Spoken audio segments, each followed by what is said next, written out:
warahmatullahi wabarakatuh. Hi, my students. How are you today? It's great. Today, we wanna talk about chapter H. Ya, hari ini kita akan membahas mengenai bab 8. Let's play ular kelabang games. Yaitu, marilah kita bermain permainan ular kelabang. Well, before we start our lesson today, let's say Bismillah.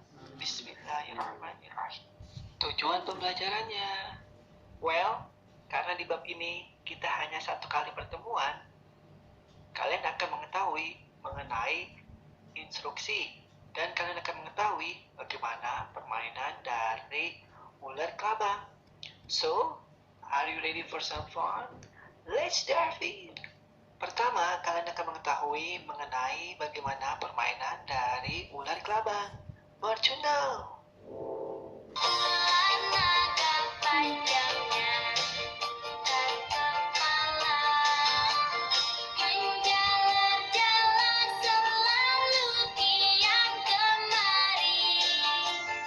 Umpan yang lezat itulah yang dicari.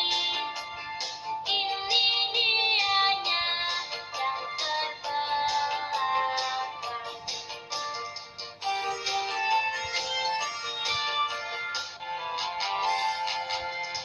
Ular naga panjangnya bukan kepala, menjalar-jalar selalu kian kemari. Umpan yang lezat itulah yang dicari. Ini dianya yang terbelakang. Well, mengasihkan bukan permainannya? Tentunya, kalian sudah ingat kan bagaimana cara memainkan dan bagaimana lirik lagunya. Selanjutnya, kalian akan mengetahui mengenai kosakata pada ungkapan instruksi. Listen and repeat. Please open your book. Please open your book. Silakan buka bukumu. Stand up, please. Stand up, please. Silakan berdiri. Come forward, please. Come forward, please. Silakan maju ke depan. Clean the whiteboard, please. Clean the whiteboard, please. Tolong bersihkan papan tulisnya. Repeat after me, please. Repeat after me, please. Silakan ulangi setelah saya. Turn on the lamp, please. Turn on the lamp, please. Tolong nyalakan lampunya. Be quiet, please. Be quiet, please. Tolong tenang. Do your homework, please. Do your homework, please. Silakan kerjakan PR-mu. Have a seat, please. Have a seat, please. Silakan duduk. Be careful. Be careful. Hati-hati. Selanjutnya, mengasihkan bukan permainan dari ular kelabang. Right now, open your book page 88. Ya, sekarang dibuka bukunya anak-anak pada halaman 68. Nah, di sini ada lirik dari lagu Ular Kelabang. Tadi kan sudah tahu tuh bagaimana permainan dan lirik lagu dari permainan Ular Kelabang. Sekarang kita selesaikan bagaimana lirik yang ada di sini. Kita isi secara bersama-sama. Oke, seperti apa liriknya ya? Ular naga panjangnya bukan, that's right, kepala menjalar-jalar selalu, exactly, kian kemari. And then umpan yang lezat itu yang dicari. Kini dianya yang, that's right, terbelakang. Kini dianya yang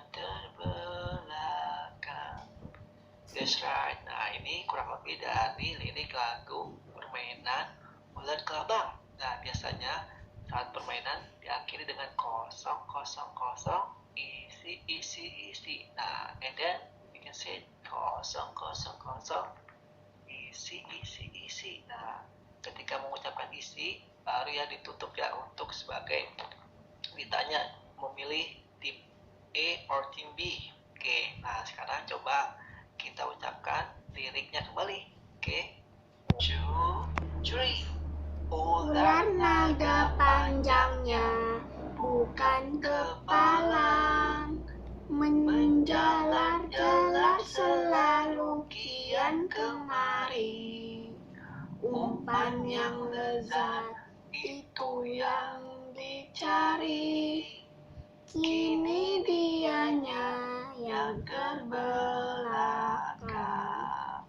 Kosong, kosong, kosong, isi, isi, kosong, kosong, kosong, isi. That's right. Nanti kita nyanyikan ya secara bersama-sama saat pertemuan bagaimana lirik lagu dari permainan ular kelabang. Oke, next. Tadi kan sudah tahu bagaimana permainan dari ular kelabang dan bagaimana lirik lagunya. Nah, di sini ada manfaat dan keuntungan dari permainan ular kelabang. Oke, bisa bacakan ya.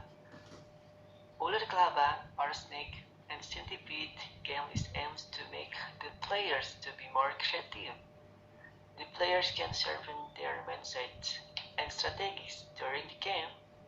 Thus, it can be used as therapy and they can realize emotion by shouting, laughing, moving, and so on. This can also improve the player intelligence. Ya, permainan dari ular kelabang bertujuan untuk membuat pemainnya menjadi lebih kreatif. Nah, jadi membuat kalian nih menjadi lebih kreatif, anak-anak. Jadi harus dicobain ya, bagaimana permainan dari ular kelabang. And then the player can sharpen their mindsets and strategy during the game. Ya, jadi pemain dapat mempertajam pola pikir dan strategi mereka selama pertandingan. Thus, it can be used to therapy and it can realize emotion by shooting. Nah, jadi bisa digunakan sebagai terapi dan mereka bisa melepaskan emosi dengan berteriak, tertawa, bergerak, dan sebagainya. Nah, jadi nih ada manfaatnya nih. Selanjutnya, pembahasan materi belajar. Instruction. Ya, kita akan membahas mengenai instruction atau instruksi. Tentunya anak-anak sudah tahu kan apa itu instructions? Exactly. Use interaction to tell someone how to do something. Ya, menggunakan instruksi untuk memberitahukan seseorang bagaimana melakukan sesuatu. Nah, we usually use imperative to giving instruction. Ya, kita biasanya menggunakan imperatif atau kalimat perintah untuk memberikan suatu instruksi.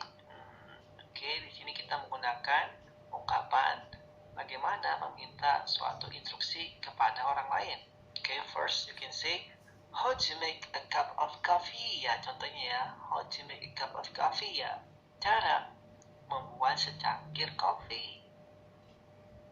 And then how I do. Ya, bagaimana saya melakukannya. Oke, selanjutnya can you show me how to. Nah, bisakah kamu menunjukkan ke aku cara. Nah, example, can you show me how to make a cup of tea? Ya, bisakah kamu menunjukkan ke aku cara membuat secangkir teh? Nah, dan terakhir kita menggunakan ungkapan do you know how to? Ya, do you know how to? Ya, kamu tahu. Misalkan, do you know how to make a cup of tea? Ya, kamu tahu cara membuat secangkir teh. Nah, di sini ungkapan yang kita gunakan untuk meminta suatu instruksi ada how to make a cup of coffee, how I do, can you show me how to, and then do you know how to. Ya, selanjutnya, well, tadi kan sudah tahu tuh bagaimana menanyakan sebuah instruksi kepada orang lain. Nah, di sini ada contohnya, example, misalkan, do you know how to play ular kelabang game? Ya, kamu tahu cara memainkan permainan ular kelabang. Okay, you can say, first, make a long line like a snake. Ya, pertama, buatlah garis panjang seperti ular. Second, pick two people as a gate. Ya, kedua, pilih 2 orang sebagai gerbangnya. Third, the other players walk across the gate. Ya, ketiga, pemain lain berjalan melintas gerbang.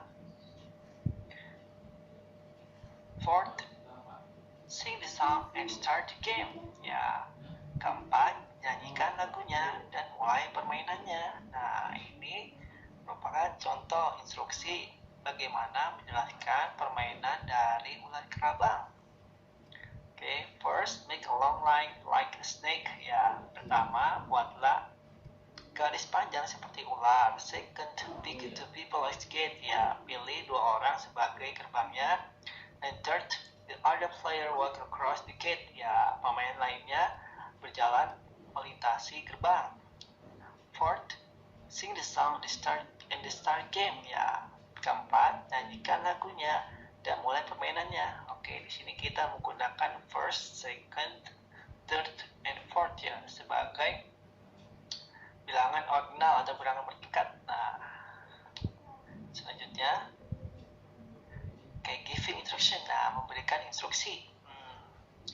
Giving instruction is an expression that is used to give imperative to other people for doing or not going something. Ya, memberikan instruksi ya merupakan sebuah ungkapan yang dimana digunakan untuk memberikan imperatif ataupun ungkapan perintah. Bisa juga commander, petunjuk ataupun permohonan. Nah, to other people ya ke orang lain untuk melakukan dan tidak melakukan sesuatu. Nah, the tense used in giving instruction is ya tense yang digunakan untuk memberikan instruksi, yaitu simple present, yaitu menjelaskan peristiwa yang sedang terjadi.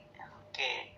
Nah, example misalkan in here verb 1 kata kerja pertama atau aktivitas yang dilakukan. Oke. And then object ya. Kemudian plus tanda seru. Nah, menggunakan tanda seru ya sebagai ungkapan perintahnya. Oke, example misalkan touch your head. Ya, can you touch your head? Ya, menyentuh kepala. Oke, nah di sini touch sebagai verb ya, kata kerja yaitu aktivitasnya. And your, nah di sini sebagai adjektif posesif kepunyaan. Nah di sini menggunakan head ya, yaitu kepala objeknya. Oke, menyentuh kepalanya. Oke, kepalamu. Oke, touch your head ya, sentuh kepalamu. Nah di sini menggunakan tanda seru ya yang memastikan suatu perintahnya untuk dilaksanakan. Nah, sampel selanjutnya di sini kita menggunakan be atau to be ya. Ini termasuk dalam auxiliary verb ya. Tidak mempunyai makna. Nah, di sini ada adjektif atau kata sifat, noun, kata benda, and adverb, kata keterangan. Nah, di sini tetap yang menggunakan tanda seru ya. Oke, sampel. Be quiet ya. Di sini kita menggunakan be quiet ya. Oke, setelah kata be di sini kita quiet termasuk ke adjektif ya, kata sifat yang artinya apa? Mohon tenang atau tolong diam. Oke. Nah, di sini menggunakan verb ya, kata kerja simple present. Nah, di sini tidak menggunakan verb. Jadi menggunakan be ya. Atau auxiliary verb. Selanjutnya verb plus noun and plus please. Oke, di sini ada verb ya, kata kerja pertama, and then plus noun atau kata bendanya, and then plus please ya sebagai tanda untuk perintahnya dilakukan. Oke, menggunakan tanda seru juga ya. Nah, untuk perintah yang tidak ingin dilakukan oleh orang lain, nah kita bisa mengucapkan don't ya, diawali dengan kata don't.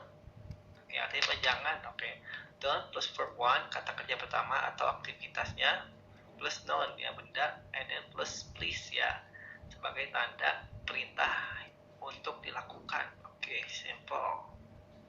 Sweep the floor please ya, sweep the floor please.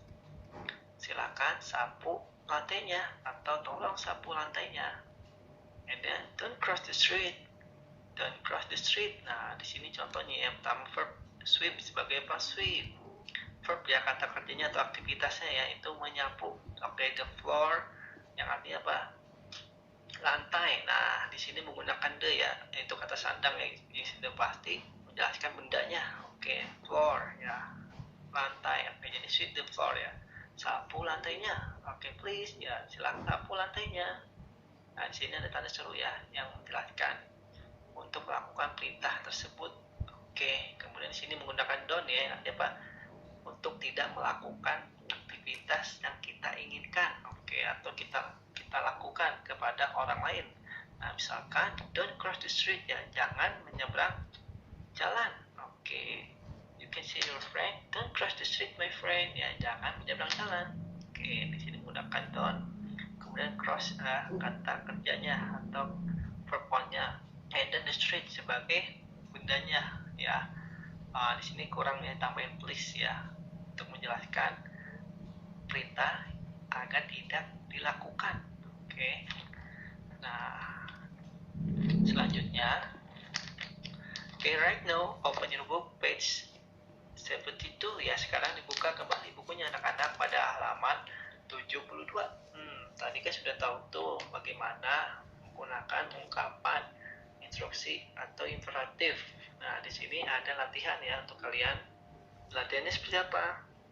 Oke, contohnya misalkan tadi kan sudah tahu tuh kosakata dari masing-masing ungkapan ataupun instruksinya. Oke. Nah, kalian diminta untuk mencocokkan jawaban yang sesuai ya, yang ada di sini number 1 atau number 10 dengan yang ada di sini dalam bahasa Indonesianya. Nah, misalkan contohnya number 1, please open your book. Nah, kira-kira jawaban sesuai apa? Misalkan kalian sudah tahu jawabannya, tinggal ditarik garis ya. Cocokkan seperti ini contohnya. Oke. Ini bukan berarti benar ya, ini hanya contoh saja. Oke. Jika tahu jawabannya seperti ini ya, ditarik garis. Oke, misalkan please open your book. Silakan duduk, maju ke depan, buka bukunya, harap tenang, berdiri, bersihkan papan tulis, tutup pintunya, matikan radio, ulangi setelah saya, dan nyalakan lampunya. Nah, kira-kira jawaban yang tepat dalam bahasa Indonesia apa? Dalam arti please open your book ya. Oke, untuk latihannya ditunggu ya hari ini. Well, time is up. Ya, waktunya sudah habis. Thanks for your attention. I hope you enjoyed. No, let's end this class. Say Alhamdulillah. In the last say Wassalamualaikum warahmatullahi wabarakatuh.